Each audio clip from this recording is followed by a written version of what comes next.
നമ്മൾ ഒരുപാട് hair serums കാണാറുണ്ട്. അതിപ്പോൾ നമ്മൾ ആമസോണിൽ കയറി നോക്കിയാലും നൈക്കെ കയറി നോക്കിയാലും നല്ല ആഡ്സ് ഒക്കെ ആയിട്ട്. അപ്പോൾ അങ്ങനെയുള്ള ഹെയർ സെറംസിൽ ഇന്ന് ഞാൻ ഇൻഗ്രീഡിയൻറ്റ് അനലൈസ് ചെയ്തപ്പോൾ എനിക്ക് നല്ലൊരു പ്രൊഡക്റ്റ് കിട്ടി.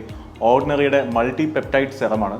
അതിൻ്റെ ഏറ്റവും വലിയ അഡ്വാൻറ്റേജ് എന്താണെന്ന് വെച്ച് കഴിഞ്ഞാൽ, ഇപ്പം ജസ്റ്റ് മുടി കൊഴിച്ചിൽ സ്റ്റാർട്ട് ചെയ്തേക്കുന്ന ആൾക്കാർ, അല്ലെങ്കിൽ ഇപ്പോൾ ഹെയർ ഫോൾ ഒന്നും ഇല്ല എന്നാൽ ജസ്റ്റ് ഹെയർ ഒന്ന് മെയിൻറ്റെയിൻ ചെയ്യണം, അല്ലെങ്കിൽ ഹെയർ ഫോളിക്കിൾസിൻ്റെ സ്ട്രെങ്ത് ഒക്കെ ഒന്ന് കൂട്ടണം എന്ന് വിചാരിക്കുന്ന ആൾക്കാരാണെങ്കിൽ നിങ്ങൾക്ക് യൂസ് ചെയ്യാൻ പറ്റുന്ന ഏറ്റവും നല്ല സെറമാണ് ഓർഡിനറിയുടെ ഈ മൾട്ടി പെപ്റ്റൈഡ് സെറം എന്ന് പറയുന്നത്.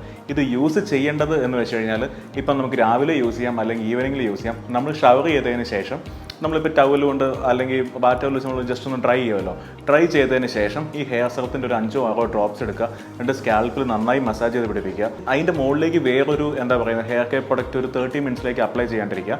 അതിനുശേഷം ഡ്രൈ ചെയ്തിട്ട് നിങ്ങൾക്ക് പുറത്ത് പോകാവുന്നതാണ്. ഇനി ഇതിപ്പോൾ നൈറ്റ് കെയർ റൊട്ടീനായിട്ടാണെങ്കിൽ നമ്മൾ അതിൻ്റെ മുകളിലേക്ക് എന്തായാലും വേറൊരു പ്രൊഡക്റ്റും അപ്ലൈ ചെയ്യാൻ പോകുന്നില്ല. അപ്പോൾ ഈ പെപ്റ്റൈഡ് സെറം നിങ്ങൾക്ക് യൂസ് ചെയ്യാം. നൈറ്റിലാണെങ്കിൽ ജസ്റ്റ് ഹെഡിൽ നന്നായിട്ട് മസാജ് ചെയ്ത് പിടിപ്പിക്കുക. എന്നിട്ട് അത് ലീവ് ചെയ്തേക്കാം. മോർണിംഗ് ആകുമ്പോൾ വാഷ് ചെയ്ത് കളയുക. നല്ല പ്രൊഡക്റ്റാണ്. ഞാൻ ഇൻഗ്രീഡിയൻറ്റ് അനലൈസിസ് ചെയ്ത് നോക്കിക്കഴിഞ്ഞപ്പോൾ എനിക്ക് കിട്ടിയ റേറ്റിംഗ് എന്ന് വെച്ചാൽ 100-86 ആണ്. സോ നിങ്ങൾക്കത് മേടിക്കുന്നതിന് ഒരു പ്രശ്നമില്ല. ഇൻഗ്രീഡിയൻസും സേഫാണ്.